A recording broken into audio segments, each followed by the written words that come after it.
నాలుగేళ్ల వివాదానికి దేవాదాయ శాఖ ధార్మిక పరిషత్ ముగింపు పలికే కార్యక్రమానికి శ్రీకారం చుట్టాయి. కడప జిల్లా బ్రహ్మంగారి మఠంలో జరిగిన పీఠాధిపతి ఎంపిక ఉత్కంఠ రేపుతోంది. గడిచిన 11వ పీఠాధిపతి శ్రీ వీరభోగ వసంత వెంకటేశ్వర స్వాముల వారు శివైక్యం పొందాక 12వ పీఠాధిపత్యం కోసం తీవ్రమైన పోటీ నెలకొంది. ఇద్దరు కుమారులకు సంబంధించిన భక్తులు, అభిమానులు పెద్ద ఎత్తున మఠం చేరుకున్నారు. వారికి మద్దతు తెలుపుతూ అర్జీలు సమర్పించారు. వెంకటాద్రి స్వామి మాట్లాడుతూ మఠం సాంప్రదాయం, సనాతన ధర్మం ప్రకారం పీఠాధిపతి పదవి తనకే వరిస్తుందని ఆయన ఆశాభావం వ్యక్తం చేశారు. అలాగే దేవాదాయ శాఖ కమిషనర్ చంద్రశేఖర్ ఆజాద్ మాట్లాడుతూ అభిప్రాయ సేకరణ కోసం మొత్తం 1600 మంది హాజరయ్యారన్నారు. ప్రభుత్వానికి పూర్తి నివేదికను 10 రోజుల్లో అందజేస్తామన్నారు.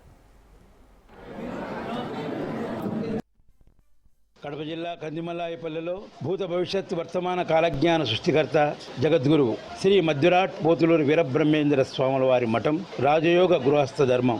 శ్రీ స్వామివారు గృహస్థ ధర్మాన్ని అవలంబించి సతీ సమేతంగా రాజయోగ విధి నిర్వహణ చేస్తూ ధర్మ ప్రచారం చేశారు. గృహస్థ జీవితం గడుపుతూనే ముక్తి మార్గం అనుసరించవచ్చు అని తెలియజెప్పిన అవతార పురుషుడు. సనాతన ధర్మం ప్రకారంగా కుటుంబం యొక్క జ్యేష్ఠ కుమారునికే ప్రాధాన్యత ఉంటుంది.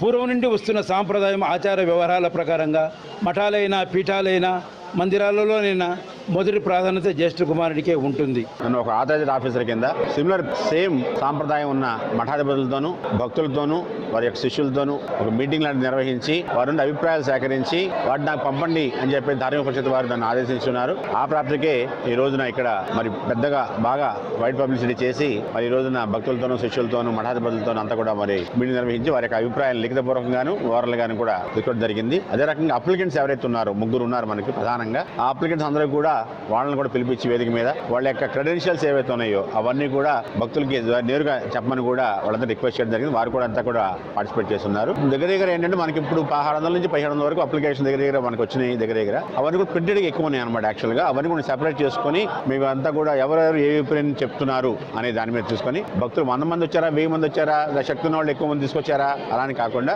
ఎగ్జాక్ట్లీ అంటే లీగల్ పొజిషన్ ఏవైతే ఉందో ఆ లీగల్ పొజిషన్ దాని ప్రకారంగానే మా యొక్క రిమార్క్స్ ని మేము ధార్మిక పరిషత్కి పంపించి మరి ఎట్టి పరిస్థితుల్లోనూ రానున్న కాలంలోనే త్వరలోనే వచ్చేట్టుగా ధార్మిక పరిషత్కి ఈ యొక్క మఠానికి కూడా మఠాధిపతి యొక్క మరి నియామకం కూడా జరిగే విధంగా కూడా మేము మరి ప్రయత్నం చేయడానికి అని చెప్పేసి మేము రిపోర్ట్ చేయాలి. ఇవన్నీ కూడా త్వరలోనే మేము 10 రోజులు